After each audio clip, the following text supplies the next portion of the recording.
In Asia, a new friendship is taking shape between Japan and the Philippines. These two island nations are moving beyond trade and tourism, focusing on security and defense. In early 2025, their leaders announced a closer military partnership, responding to rising regional tensions. The main driver is concern over China's growing assertiveness in the Indo-Pacific.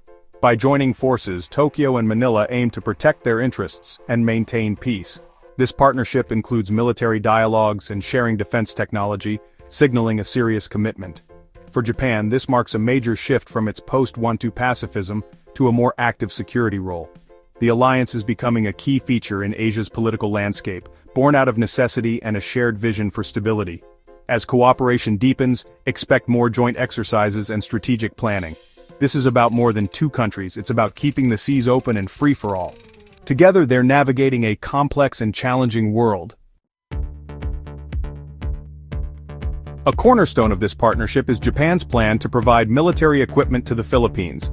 Japan will transfer Abukuma-class destroyer escorts, powerful, modernized warships, to boost the Philippine Navy. This is a historic move, as Japan hasn't given such large military ships to another country in decades. The ships, upgraded before transfer, will extend the Philippines' naval reach for years.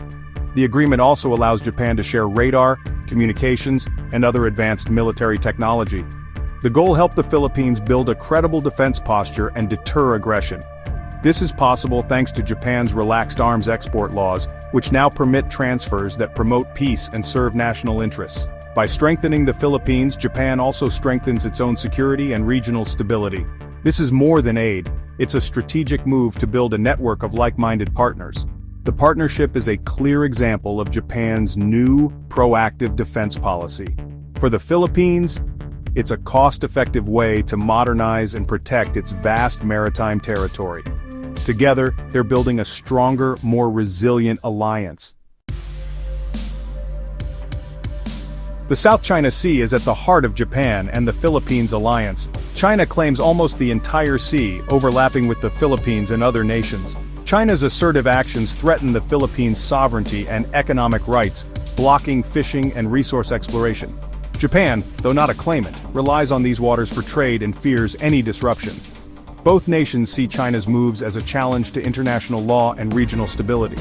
Their partnership is a direct response, aimed at upholding rules, not just power. By working together, they hope to deter unilateral attempts to change the status quo by force. The alliance is defensive, focused on keeping the South China Sea open for all. For both, it's about protecting their future and the principle of a rules-based order. This cooperation sends a clear message: aggression will be met with unity. The stakes are high and the world is watching. Tensions in the South China Sea are not abstract. They're playing out in real, dangerous incidents. In early 2025, a Chinese Navy helicopter came within meters of a Philippine surveillance plane near Scarborough Shoal, risking disaster. The Philippines called it reckless endangerment. China claimed the plane intruded on its airspace. These conflicting narratives fuel ongoing disputes and highlight the risk of escalation. Chinese vessels have also used water cannons and blockades against Philippine boats, injuring crews and disrupting supply missions. For the Philippines, these are daily threats to its sailors and sovereignty. Each incident adds urgency to Manila's search for stronger allies and better equipment. The pattern is clear.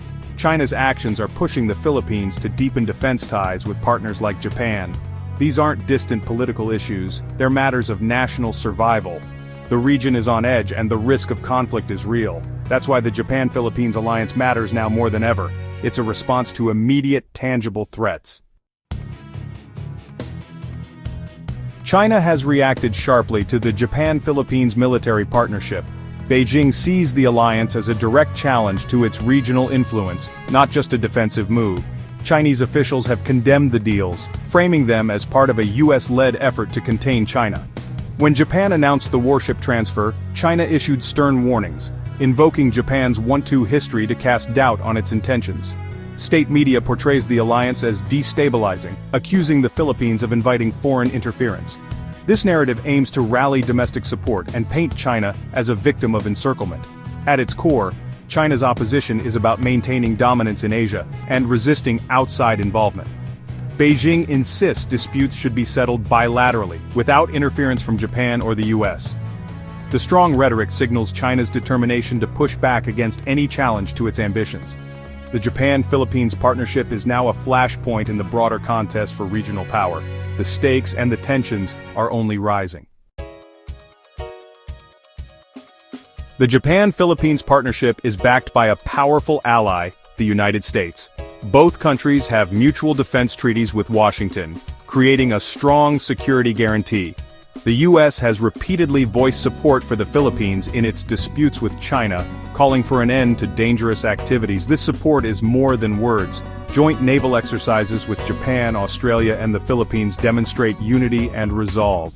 These drills, held in Philippine waters, send a clear message to China about freedom of navigation and international law. The U.S. strategy is to build a network of alliances, integrated deterrence, to balance China's growing power. By working together, these democracies create a stronger, more resilient security environment. The Japan-Philippines alliance is a model for regional countries taking greater responsibility for their own defense. With U.S. backing, they're better equipped to deter aggression and maintain stability. This networked approach is shaping the future of Indo-Pacific security. The message unity is strength in the face of rising challenges. The South China Sea dispute isn't just about power, it's also about law. In 2013, the Philippines took China to an international tribunal, challenging its sweeping claims. The 2016 ruling was clear. China's 9-dash line has no legal basis, and its actions violated Philippine rights. The tribunal found China had interfered with fishing, oil exploration, and damaged the marine environment. Despite the ruling, China rejected it outright and continued its activities as if nothing had changed. This refusal to accept international law has deepened mistrust and driven the Philippines to seek stronger security ties. For Manila and its allies, the ruling is the foundation of their position, upholding a rules-based order. They argue that if legal avenues are ignored, credible defense is the only option left. The legal context shapes every diplomatic and military move in the region. The world sees this as a test of whether international law can stand against raw power. The stakes go far beyond the South China Sea. The South China Sea is one of the world's most vital maritime areas. It's a global trade superhighway. $5 trillion in goods pass through each year, including oil and manufactured products. Any disruption would send shockwaves through the global economy. Beneath the sea lie vast, untapped reserves of oil and natural gas, crucial for energy-hungry nations like the Philippines and Vietnam. China's sweeping claims block others from accessing these resources, making the disputes about survival and prosperity. For Southeast Asian nations, control over these waters is about economic future and independence. For Japan, the US, and others, freedom of navigation is essential for prosperity. That's why the South China Sea is a central stage for 21st century geopolitics. The struggle here is about trade, energy, and the rules that govern the world. The outcome will shape the region and the world for decades. The Japan-Philippines partnership is reshaping Asia's balance of power. Middle powers like Japan are taking a more active role, creating a network of flexible alliances. As China asserts itself, more countries are likely to strengthen their defenses and form new partnerships. This isn't a formal alliance like NATO, but a coalition united by shared interests in a free and open Indo-Pacific. Stronger partnerships could deter aggression, making conflict less likely.